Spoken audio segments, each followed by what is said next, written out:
Hello and welcome to Old School Mono Green. Before we get into this video, it's going to be a little bit different from usual because there are just so many good mono green cards. However, there's one that really stands above the rest for me, and it's absolutely one of my favourite cards in Old School.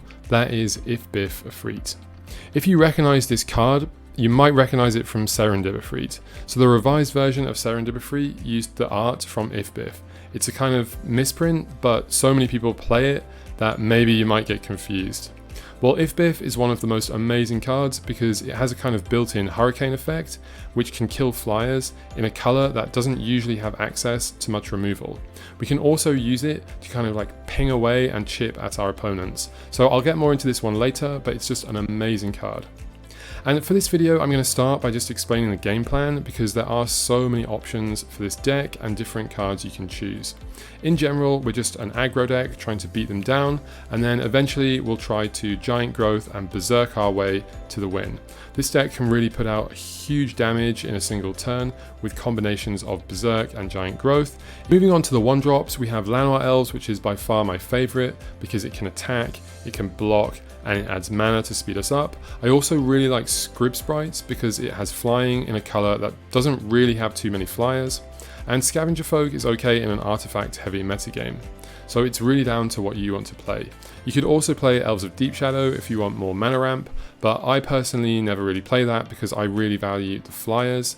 And moving on to the 2-drops, Argothian Pixies are generally seen as the best one because of Mishra's Factory. It can just completely attack through factories.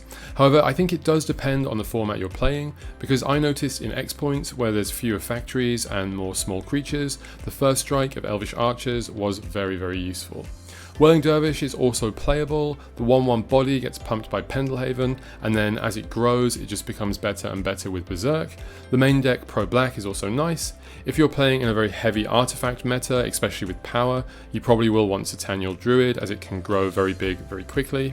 I do think Archers and Pixies are the best too, but I'm still experimenting. For 3-drops, I love Spitting Slug. I definitely think it's the best one. It survives Bolt, it just has a huge toughness, and you can give it first strike, so it's really, really hard to attack through. It's, in my opinion, the best one.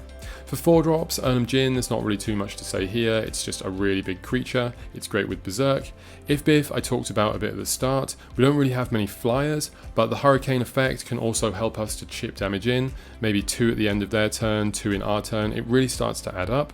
I've never had an opponent actually be able to kill it straight out. Usually at most they'll just have 1 green source, and it's probably a City of Brass, so they just don't end up using it anyway.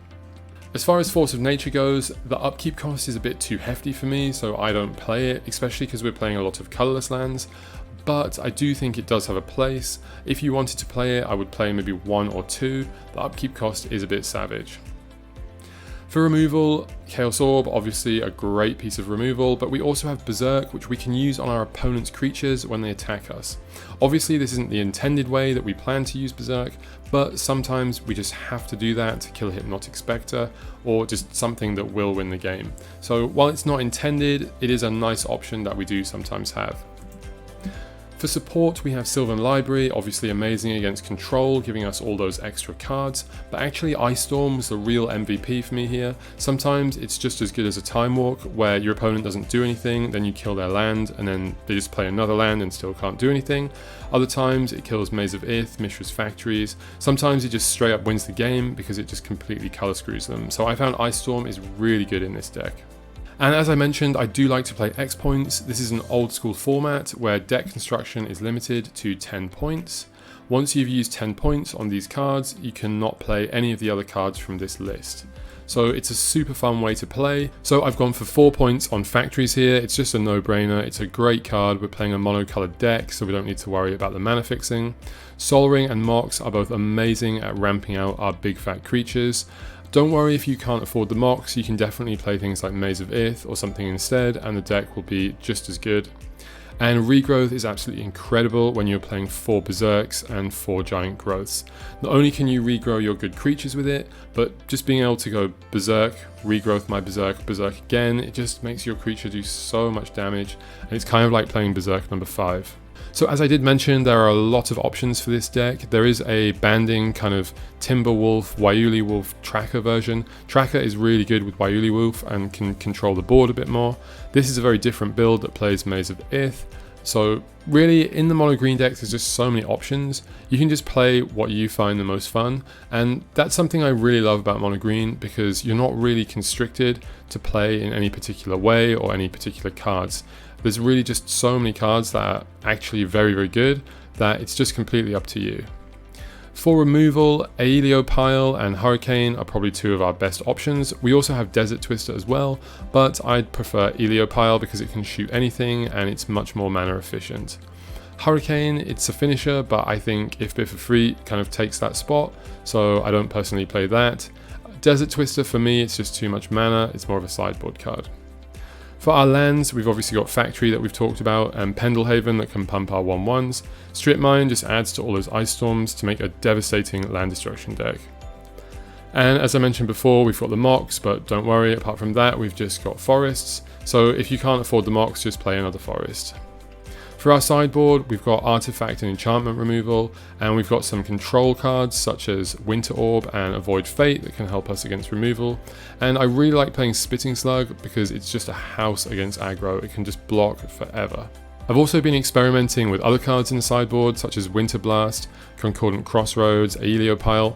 This deck really does struggle with a turn 1 Dark Ritualed out Hippie, and it is something that I've been kind of considering. Aeoliopile is just a good card as well, so it's worth thinking about. When playing the deck, we're just trying to ramp out our stuff as quickly as possible and try and beat down with it. Sometimes you will get a very quick Earnum and just win the game, especially if you back it up with Ice Storm on their lands. So this is really a good way to victory. Another way to win would be to just play some creatures, get in that chip damage, and then when you can, you just go for it. You just berserk one of your creatures, and usually you want to hold all of these pump spells until you can go for the win. So if you have, for example, more than one berserk, you can just double it and then double it again. So in this case, that would be 20 damage from their Elvish Archers. Against the deck, regenerators can be annoying, but at the end of the day, we have Ice Storm to take out their mana. We also have Berserk, so we can trample over them. So while they're annoying, it's not too much of a problem. The real problem comes with things like Serendibifreet and Hypnotic Spectre, especially if they come out quickly from a Dark Ritual or Sol Ring or something. This can be really difficult for our deck to deal with, but the absolute nightmare scenario is a ramped out Abyss. This is part of the reason why I considered playing those pro black cards in my main deck. Abyss is just totally devastating against our mostly creature deck. And we are mainly a mid-range deck here. Against aggro decks, we're slowing them down with our big toughness creatures until we can just run over them and potentially berserk them out. Against control, we're just trying to chip in with our smaller creatures, put the clock on and see again if we can wait for them to tap out so we can berserk them. The strengths of this deck are its excellent mana and creatures. Berserk sometimes just wins out of nowhere, especially if you're playing 4. We've got so many different options. The downsides are it really does lack removal, and things like turn 1 Ritual Hippie can be a problem. Also, control magic is difficult because we don't really have any good answers for it. We only really have a 3 mana sorcery. So this is the actual deck that I played in X Points. I did really well with it. I also played some more games with it and won those as well. I'm definitely going to keep playing this and tweaking it because I do think there's definitely something here.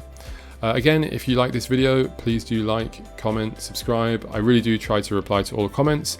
Otherwise, thank you for watching and see you next time.